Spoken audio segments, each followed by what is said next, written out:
Hey, what's going on? How you doing? I'm here with Scott, and we got another edition of What Did I Just Watch? It's what is this? A podcast? Just a discussion, I guess, on the little ins and outs and weird little off the main road type of things. When you think we're gonna zig, we zag type of content. You think I'm over here? I'm over there.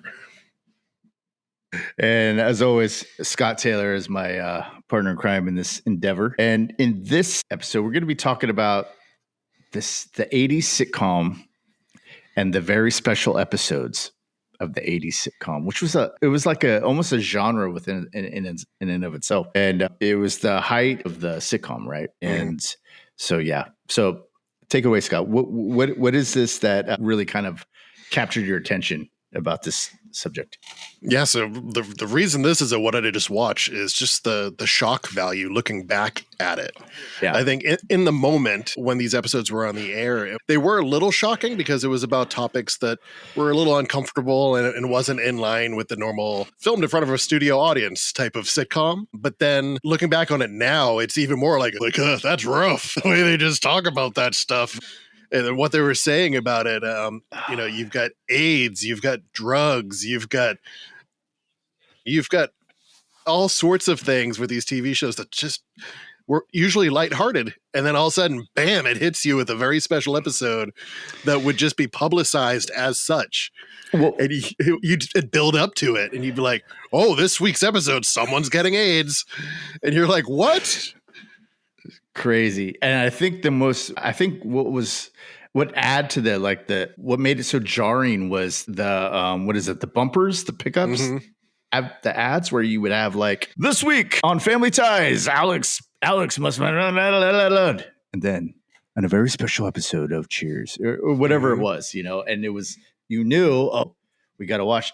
And it was also, it was kind of like a weekly thing. I mean, in the 80s, it was a different thing now with TV because, well, I'll get into it later. But yeah, I mean, it was just a really kind of jarring thing. And it was in the 80s. So it was kind of like in this age of slogans and kind of not censorship, but it was more of like, just say no and all that kind of stuff. So yeah, it'd be a sharp left turn when you were sitting there watching, and you got your snacks, came back to watch. The next part of the episode is coming on, and then the commercial, like right before it starts, is like, next week you got this hijinks going on. Watch as Carl slips in a pie, and then on a very special episode.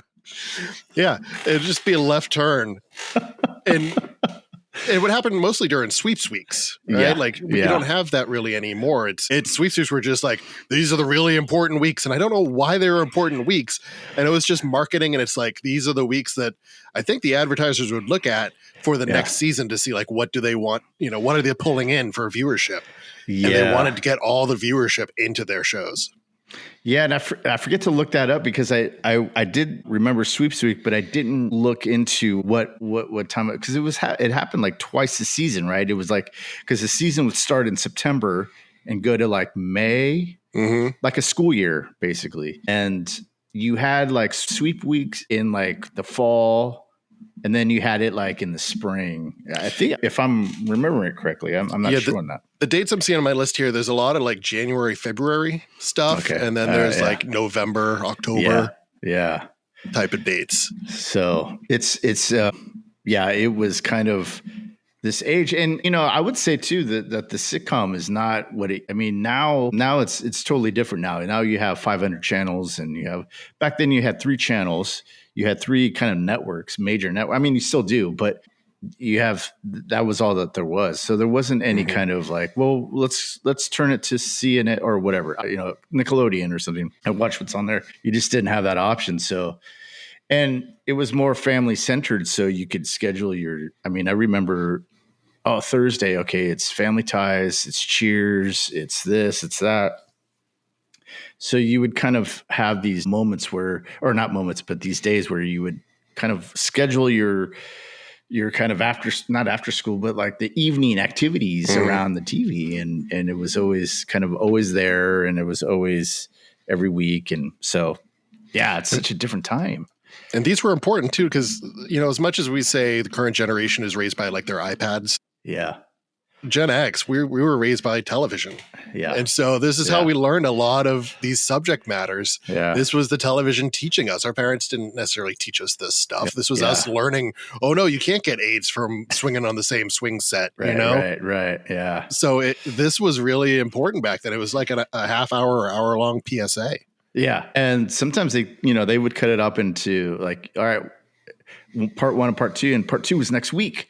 So you had to come back the next week and make sure you got the ending. And let's just get to like and keep in mind, we're not making light of the subject matter of this. We're kind of making light of the fact that this was, like we said in the intro, like it was just kind of I don't know, jarring. It's very raw. Yeah. The way that I approach it is very raw. There's not a lot of cushion to it. It's just very blunt and in your face. Yeah. And it's funny looking back on it now because you're like, whoa, that was pretty just dropped right on you there, that line. Go ahead, Scott. Start us off and kind of getting into all these episodes and what made them good. We can jump around to the ones that we're big fans of it, and thinking about them all, I kind of grouped them into 5 different categories. First category being abuse and predatory behavior. Yeah. Right. Okay. So that's going to be, getting molested, abducted, family, friends being overly touchy, that type of thing. Second category is drug use, addiction, and peer pressure. So you've got, just standard drugs or caffeine pills, even in some instances. Yes. Even the show Dinosaurs had a steroids episode. Well, they had a pot episode too. It's Dinosaurs? Yeah, they had the one where I just saw this right before he went on air. Like, he found a bush and he would eat the bush and it would get him like, in their words, it would get him lazy and chill. And then he got the whole family addicted. And then at the end, they realized, oh, this isn't, this ends. This isn't like, we have to keep doing this in order to, keep this going. Yeah, it was Anyways, go ahead. I only saw the steroid run where he started eating these little fuzzy monsters and he got ripped overnight. The teenage son, he got ripped overnight, but then he had these pointy things sticking off of him like horns all over his body. So you have drug use, addiction, and peer pressure. I kind of rolled those all together. Uh-huh. You have grief and emotional loss, right? So you have sadness, friends dying, family dying. Yeah. One of my favorite is in that, and we'll get to that in a moment. You have health, illness, and safety. So that's where you're going with, AIDS and HIV. Yeah. And you're going with, but it was a lot of AIDS and HIV in those special episodes. And then danger awareness. I call kidnapping, guns, and refrigerators. That's basically the catch-all at the end, that there's something dangerous that can come at you and get you, whether it's an old fridge left out, or quicksand, even, or gun safety. Was that the MacGyver special episode? Yeah, the quicksand. Oh shit. Yeah. So keep going. Sorry, didn't mean to. So do you have anything you think will qualify the abuse and predatory behavior? Because I think the biggest one that we all remember is Dudley. Yeah, and the bicycle man from Diff'rent Strokes. That was. That was kind of Diff'rent Strokes was my first sitcom that I remember watching on, like, I have to watch it the next week. I was a kid, and it was like there was kids as the stars. So I just immediately jumped on this. Yeah, I remember looking back and researching that episode. The guy that did the stuff was Gordon Jump from KRP. So you had this kind of, because usually there were the, probably like, what do they call them? Like actor of the week kind of thing. They weren't really big, but this one was kind of different because this was a guy that everybody knew and was popular. And he had a career afterward too. He was shilling, washer and dryers and refrigerators. He was the Maytag man. Yeah. Yeah. Maytag man. That's what it was. And so that one I remember seeing. And I don't remember actually watching it, but I remember the effect and seeing it, because when I watched it on YouTube, I was like, I kind of remember this whole thing. And then they had a couple of Diff'rent Strokes had a couple of episodes like this, and they were really kind of not groundbreaking, but I think they were at the forefront at least of kind of introducing all these things. Because again, it was the time of Just Say No, and you had these parental groups, and this was a big issue in the 80s.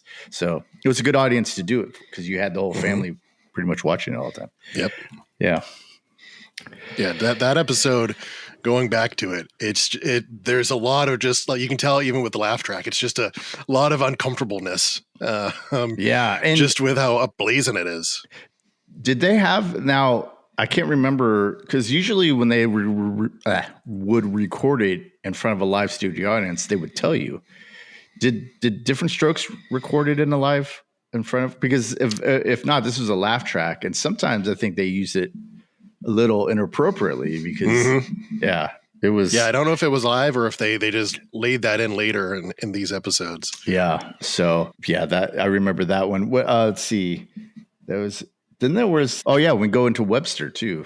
That episode of Webster. Well, we have two, but this one's for the abuse. So that would be what the swim guard, the swim was it the camp counselor for Mr. Webster? Belvedere? Yeah, Mr. Belvedere. Mr. Belvedere. Yeah, so Mr. Belvedere, there's the counselor episode. That was in 1988. 88. Different Strokes Bicycle Man was 83. It was February 5th and 12th of 83. So it was, you had to wait for the second part. Yeah.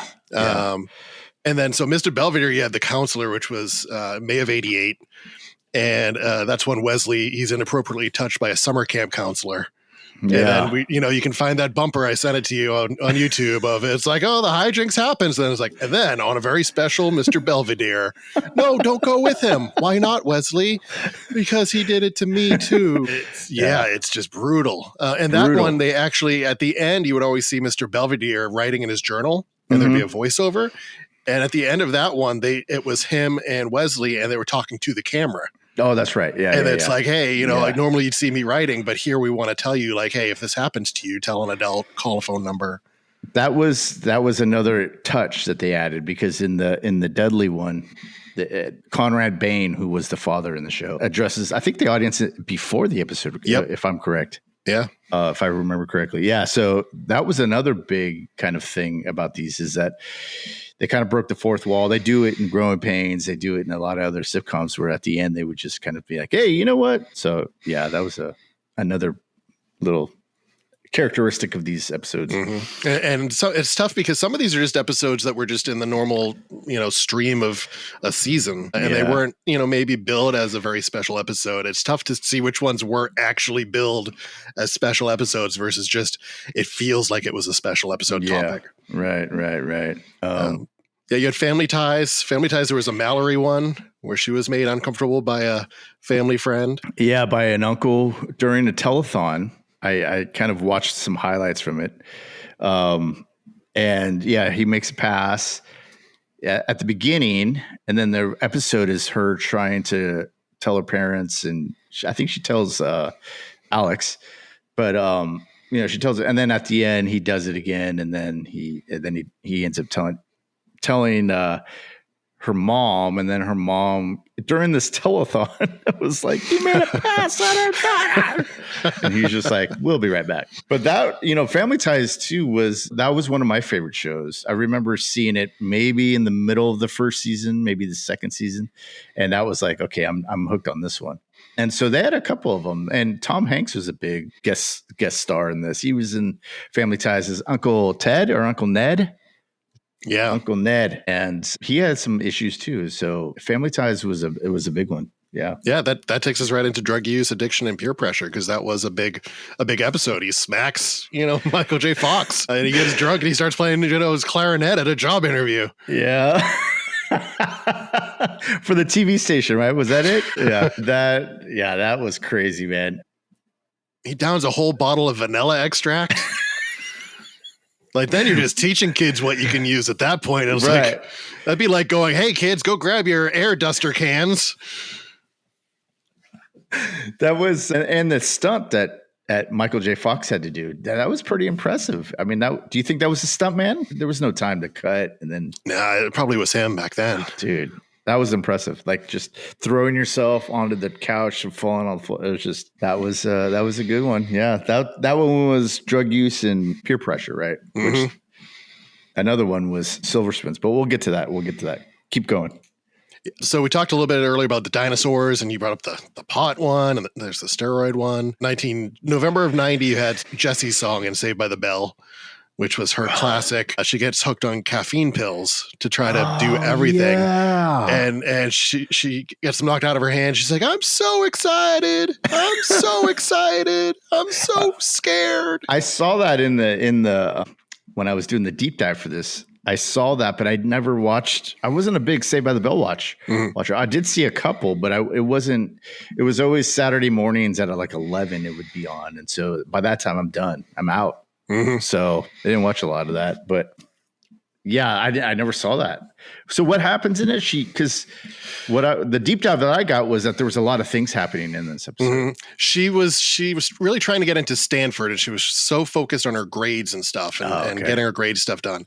And Zach Morris, like he always does, throws himself into hearing her and her two friends there singing. And he's like, hey, I know somebody that can get you a record contract. And I can be your manager and make money off of it. And so they start doing that, and she has to start doing both things, but she really wants the school thing to work out well, and she has her responsibilities there. So she starts taking caffeine pills to just stay awake longer. Yeah. And then at one point she falls asleep, and he finds her and he wakes her up. She's like, oh, I need my pills. And it's funny because it's caffeine. It's, it's Vivarin, right? She's taking Vivarin. They took a very special episode and boiled it down to the lowest, like other than dinosaurs taking drugs, that's probably the very little next step up in the drug scales.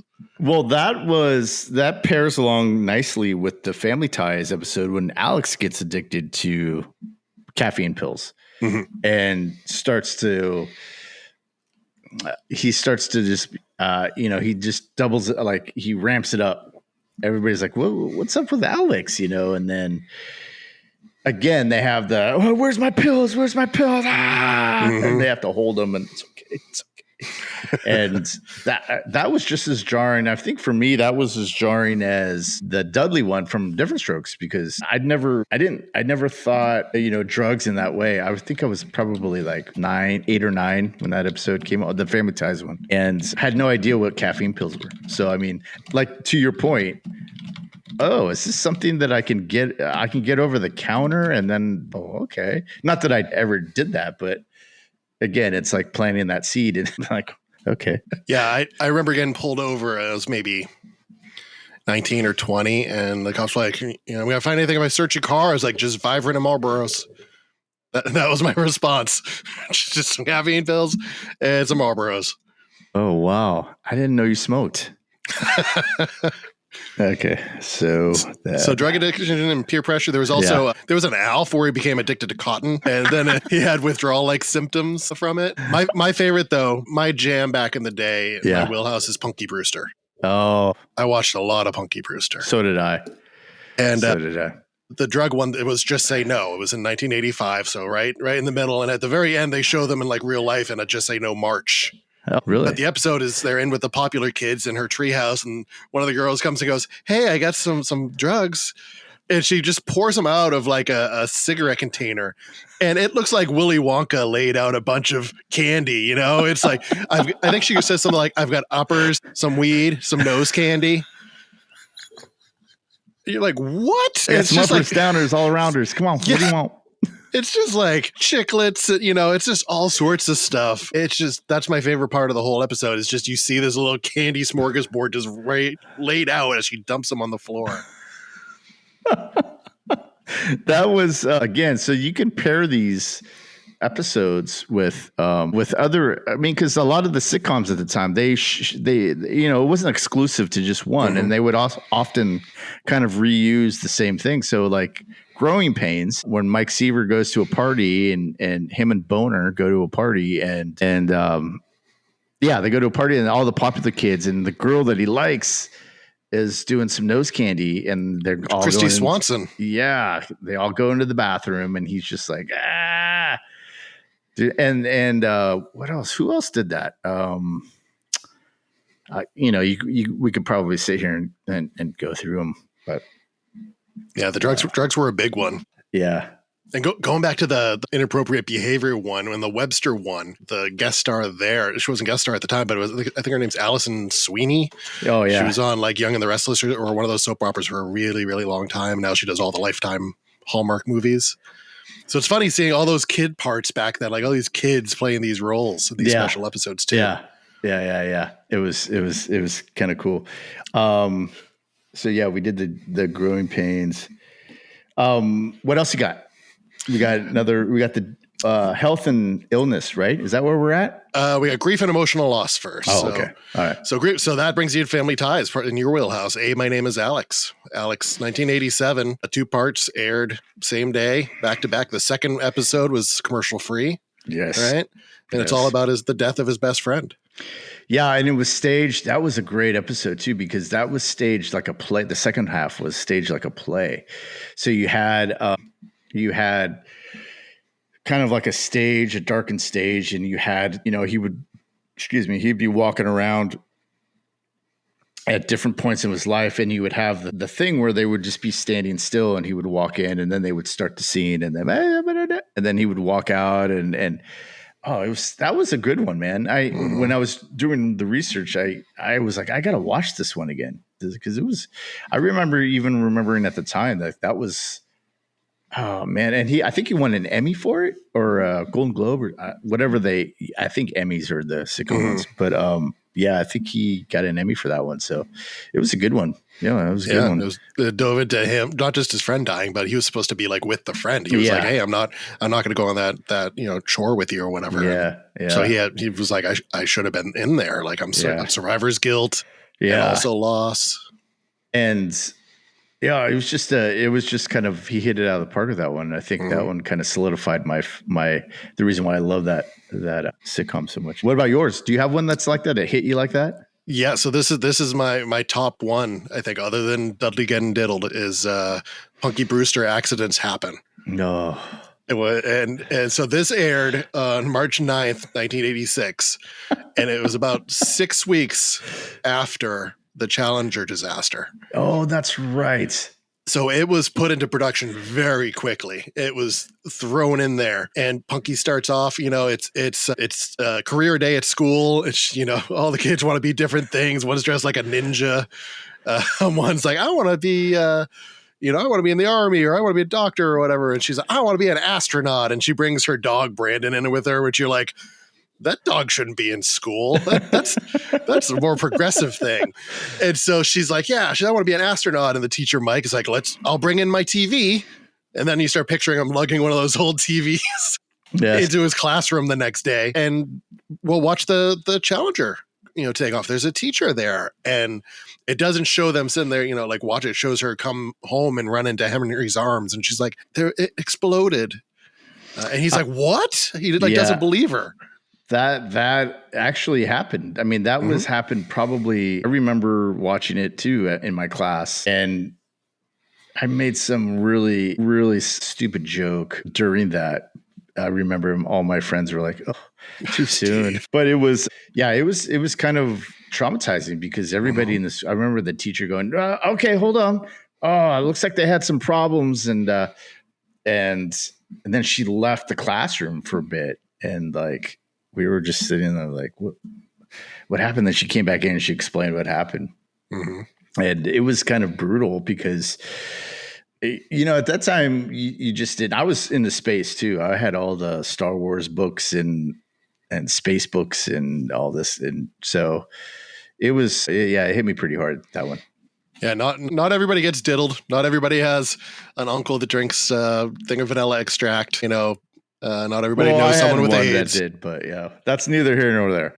That's next week's episode. But this, a lot of kids, like you said, watched this live. It was a big thing to watch it in school, and so they could relate to this. And I think it also had another part of special episodes where you have a guest star. Right? Oh, that's right. That Buzz Aldrin shows up and tells her, "Hey, no, keep being confident, keep being brave, and we should still do this." And not be afraid of it. Because all her friends sitting down talking after it were like, you want to still be an astronaut? You're dumb. Like, why would you do that? Right. This is kind of off topic just a bit, but I was watching 90210 last night and it was going through, I think I'm in the 3rd season. And the one before it was kind of where Brandon gets caught up in gambling. But the one after that, Burt Reynolds shows up for a cameo. So that's it wasn't a special episode, or a very special episode. But anyways, go ahead, keep going. And the one that I go back to for grief and emotional loss was even as far back as Mr. Hooper on Sesame Street. Yeah. And when Mr. Hooper died in real life, and they do Did you see that at the real, for real? Like, I don't remember seeing it live. I remember knowing who Mr. Hooper was when I was younger, but I don't know if I was old enough to understand that part. Yeah. I remember watching that, or I remember watching Sesame Street, but I remember Mr. Hooper, and then I remember him not being around. And I'm pretty sure I saw that scene or that episode, but I don't remember watching it. But I do remember that he died. I remember asking somebody, where's Mr. Hooper? And they're like, oh, he passed away. So yeah, I was too young to understand that stuff too. Yeah. And dealing with all that stuff during these, otherwise uparted shows. Yeah. Oh, you crashed my car again? I'm sorry, Dad. Yeah. What were you doing? I was trying to impress my friends, son. Yeah. And they use that it type as a teaching moment. That was about as dark as they got. And then these ones, it's like, my friend died and I should have been alongside him. Like, I should be dead right now. Yeah. It's brutal. You have any other that you think grief and emotional loss? Let's see. This one is abuse. This one goes, okay, never mind. Hold on.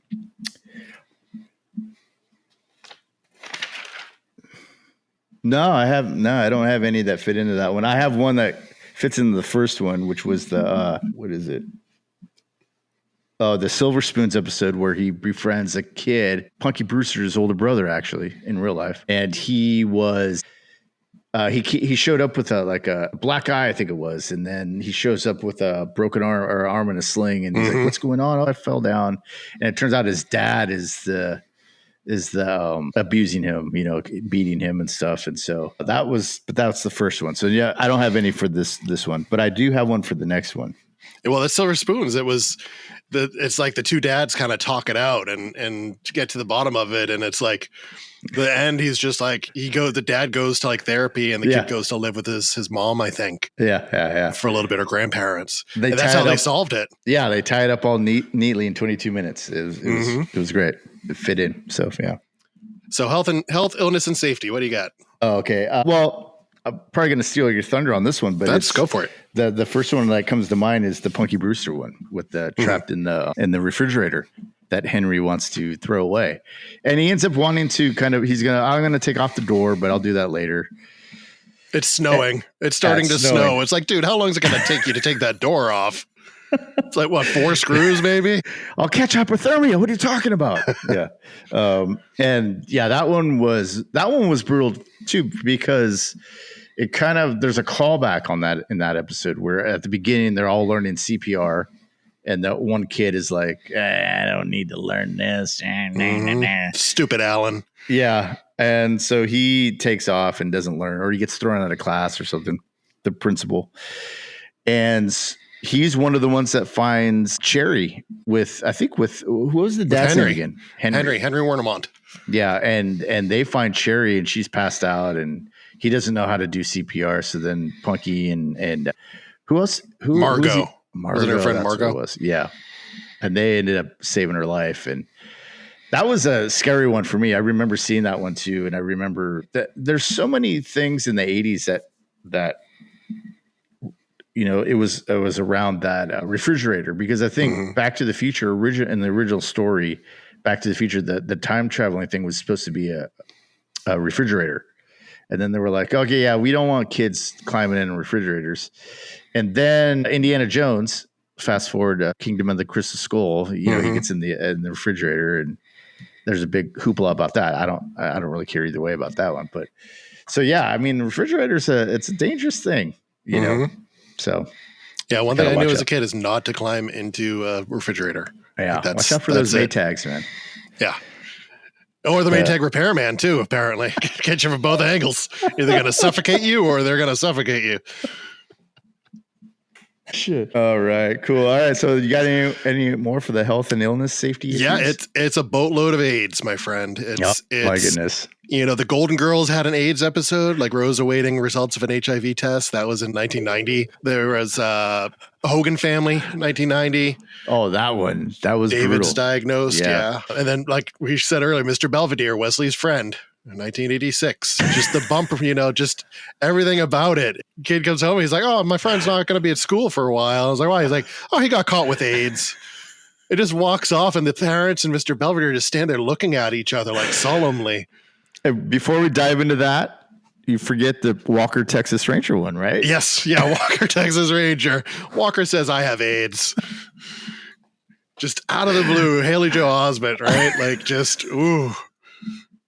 Oh my God. That was the kind of, I think it was their way of kind of fitting in the subject matter into kind of, it just shows you how, what am I trying to say here? It shows you how hard it was in everyday life to talk about it, because these are the kind of things that they just were like, well, I have AIDS, and there was no sugarcoating it or anything like that. And you could tell because of these episodes, the way they're written in, it was just kind of awkward.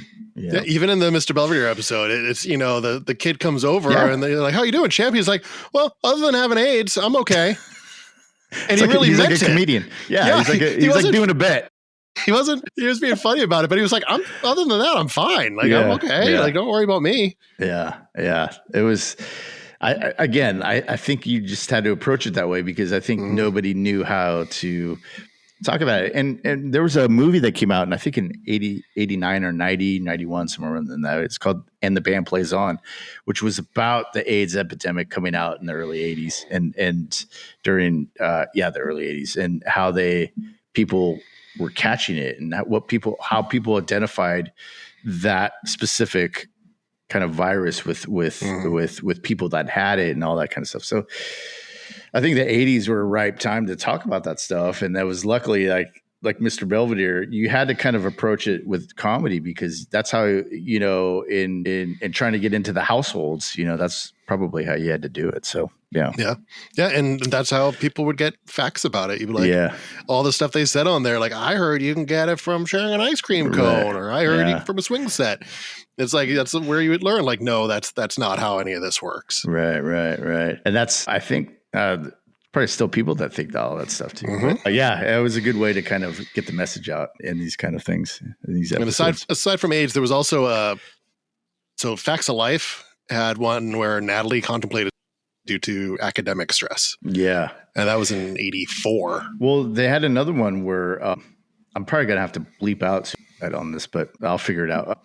But yeah, there was another one on Facts of Life where a friend of theirs kind of was like Mrs. Popularity, and she won like a beauty pageant, and she was like getting into a school, and she was the new girl in the dorm there where everybody lived. And she, at the end, she ends up kind of doing the deed, and that was a rough one. I remember seeing that one too, and it hit because, like you said before in the opening, like these shows are kind of laugh track comedy, lighthearted, and when they would hit with these episodes, you were just like, as a kid especially, you were just like, I'm never doing that, that. At least I was a really naive kid, but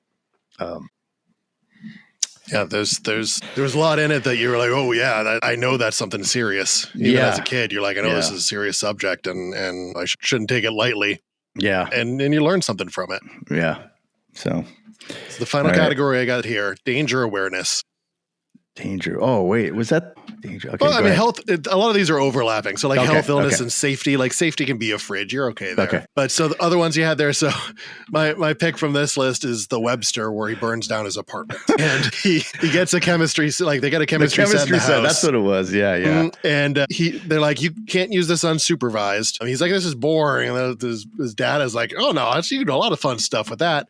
So he sneaks it to his room, and he ties a rocket to his teddy bear. He's like, you're going to space, Mr. Bear. And he lights a match and lights the fuse, and it doesn't like go. And someone comes by to knock on his door, and he goes, oh, and he hides it in his closet and just forgets about it. Yeah. Goes to sleep and wakes up, the closet's on fire.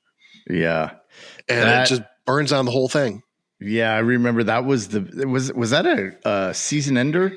I think that was like the last, was that? I can't remember. So it was season 2, episode 5. Oh, 5. Okay. Middle of the season. But after this one, since they burned down the Chicago apartment, this is where they were planning on moving them to a house, where you remember his house where he could like sneak in the clock, and he had all these hidden tunnels and stuff. Yeah. This was the last episode Okay. leading to that. They stayed with a friend in an apartment for a couple episodes, but then they moved to the house. Yeah, because I remember the house one too. I remember the house things too. Yeah. Let's see. What was it? What's the title? Dangerous Danger awareness. Awareness. So this one, there's a bunch that I got on here for this. Okay, I got two. I'll do two. Let's see the Diff'rent Strokes episode, the hitchhikers, when they go hitchhiking, after they're saying, and they get caught by that dude that wants to say the Kimberly, and Arnold gets away, runs home, and at the nick of time they come in and they save her. That was brutal. I mean, I remember that was scary. That was like NYPD stuff, like, or NYPD blue stuff, like, or SUV stuff. That was kind of brutal for me, that one. And then there's the, Growing Pains with special guest star Matthew Perry, who falls in love with, or I can't remember her name, the daughter in that one.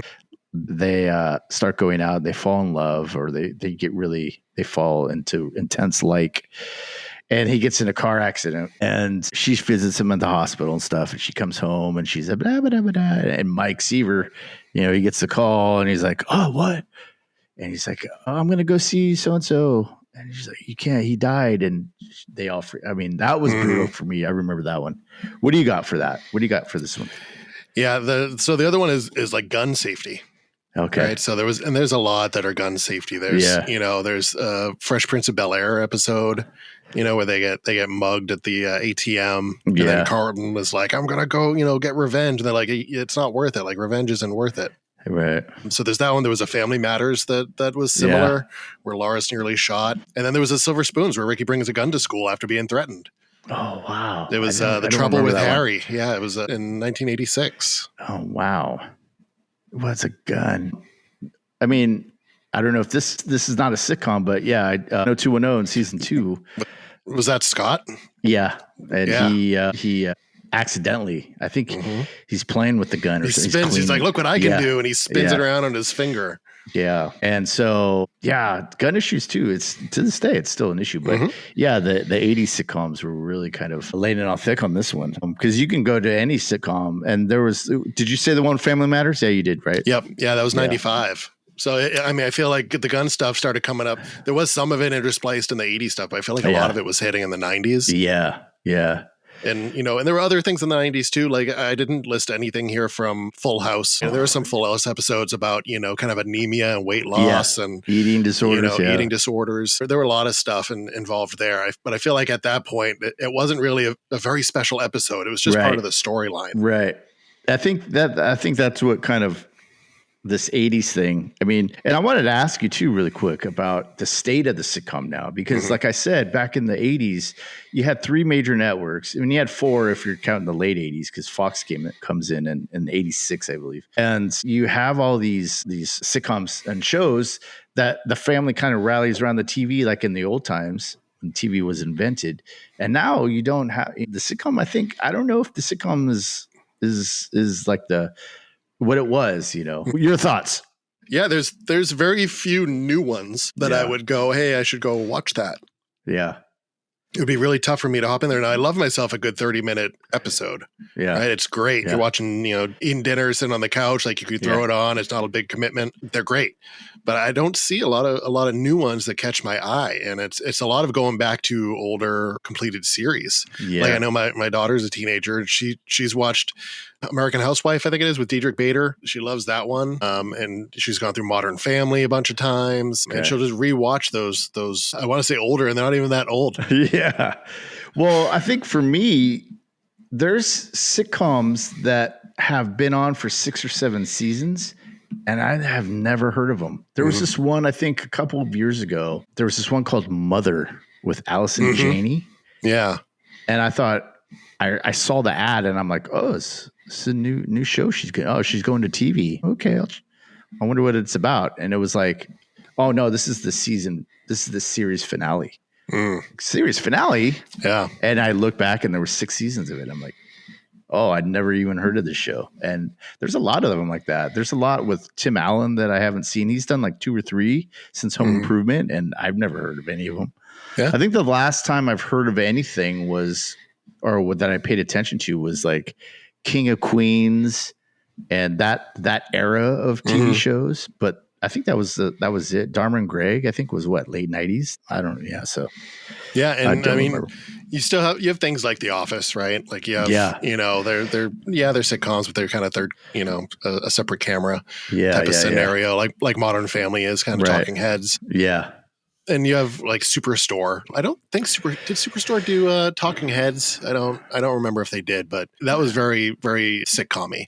Yeah. I feel like the 80s sitcoms, you got more of a through line through the whole series. Yeah. Than you do now. Everything now has to be like, you know, self-encapsulated so it doesn't screw up watching anything later. Back then you could have these one-offs, and some of them, you never saw the kid with AIDS again. You know, like you never see some of these people again. But you could have Webster's apartment burned down and then move to a house. Yeah. Which is a big major change.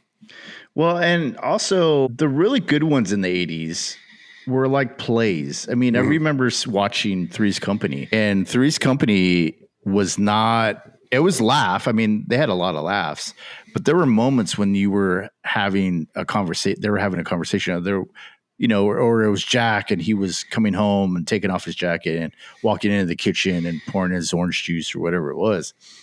And then you saw that with the Cosby Show. The Cosby Show was kind of set up in that same way, where it was kind of more a play than it was get a laugh, get a laugh, get a laugh, which I think in the 90s, that's what I didn't like about a lot of the sitcoms in the 90s was it just became, they didn't have intros anymore, right? They didn't have the theme song that you could sing and whatever.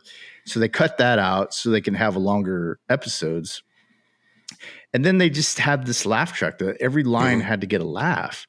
And that's what I think kind of turned me off, which I saw a lot of that in the 90s was like, this is just for laughs, you know? And so I think the 80s was a really special time for sitcoms because it was more of like a play and you could watch it and not every line had to have a laugh, you know? And I think a lot of these special episodes, they kind of played it for that in some of them, but for the most part, it was kind of a break, or not a break, but it was kind of like all right, let's see how deep they can get, you know, as opposed to like every line has to have a laugh, which they did sometimes. Like, I guess I just caught 8 or whatever it was that line was. So, yeah. Yeah, you could let them build that character. You could do the slow burn, and that character could carry over to the next episode and the next episode and the next episode with all that baggage or enlightenment that they've received from those prior episodes. Yeah. And now it's like, nope, it's a clean slate every time, you know, Phil Dunphy is Phil Dunphy. Yeah. Every time you switch the episode, he's going to say something funny and goofy, and there's going to be some miscommunication going on. Yeah. But there isn't a lot of enlightenment or baggage added to the characters that then carries on to the next episode. Yeah. Oh, that's an interesting point. Because I guess, you're right. Because I never thought I remember the last kind of TV show or sitcom that I kind of watched. It was in 97 and it was Dharma and Greg. And I remember sitcoms at that time in the mid to late 90s, they just started into the episode. It was like, or maybe they had a, and that was it. And then they went into the episode and I thought, well, that's weird.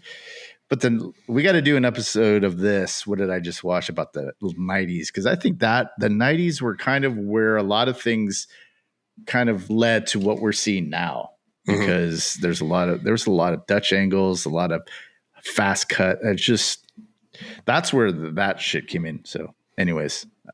There was a lot of weird stuff in you know, in these episodes in the 80s series. And, you know, you had Small Wonder that even had a very special episode. Yeah. The one with the girl that was kidnapped by her dad. Is that the one? Oh, yeah. Yeah, so the little girl's, you know, is friends with them, and they find her face on a milk carton. On a milk carton? You're like, that was like catching Pokemon, you know? Like, you're like, whoa, I caught one. It was a big deal back then, being on a kid on a milk carton. I forgot about that show because I watched it. I think it was on like Saturday afternoons or something. Where what I remember it was like 3 o'clock in the afternoon. and it was Small Wonder would be on, and it would be like, I didn't realize that she went to school with. Did she go to school? And at some point she did, yeah. Yeah. And she was like, "This is you." You know, it was just, I forgot about that show. I mean, I remember it, but I forgot that I forgot some details about that show. So yeah. Yeah, that had its own special episode, and it was, you know, as weird as it can be. You've got that. You've got Small Out of This World. We've talked about before. That was the other one with Evie, and you know, her dad. The voice of her dad is Burt Reynolds. Circling back to that, you know, it's just these weird shows that you could do. I mean, Alf came out of the '80s, you know, and you could do that stuff. But then you had these family driven ones like Family Ties, and you know. That sort of thing. And they had the intro music. You had, you know, you had The Greatest American Hero. You had the song for that. You had Cheers. You know, you had a whole, not the whole song, but you had quite a bit of the song as the intro. And that kind of helped you remember that song. And then there was like LA Law. That wasn't a sitcom, but I remember that theme getting big. And it was like, that was the age of the theme song, you know? Yeah. They don't do that anymore. I mean, I guess they do like The Office, but it's, I mean, kind of, sort of, I don't know. But even that they cut down after a certain point. Yeah. You know, it was longer, and then it just turned into like maybe 12 seconds. Yeah. And what's the spinoff of that that's coming out soon? The Paper. Oh, The Paper. Yeah, The Paper, about a Midwest paper company, or not paper company, but like newspaper company. So I'm looking forward to that. We'll see. I wonder if they'll have any special episodes with AIDS or kidnapping or SA or, you know, drug use. Then they'll do it in an ironic way or something, or funny, like with The Office. I don't know if they tackled any special like issues, because they would try like the Diversity Day and all those kind of things, and they would just turn it on its head. Well, they did, and they had one where you know, Ryan, that showed Ryan with his drug addiction. Oh yeah, in New York, like they had that. They had Meredith with her intervention about drinking. Yeah, but it was never very special episodes, right. And it was always played for laughs. Yeah, always for the laughs. Yeah. So anyways, what do you got left? You got anything left?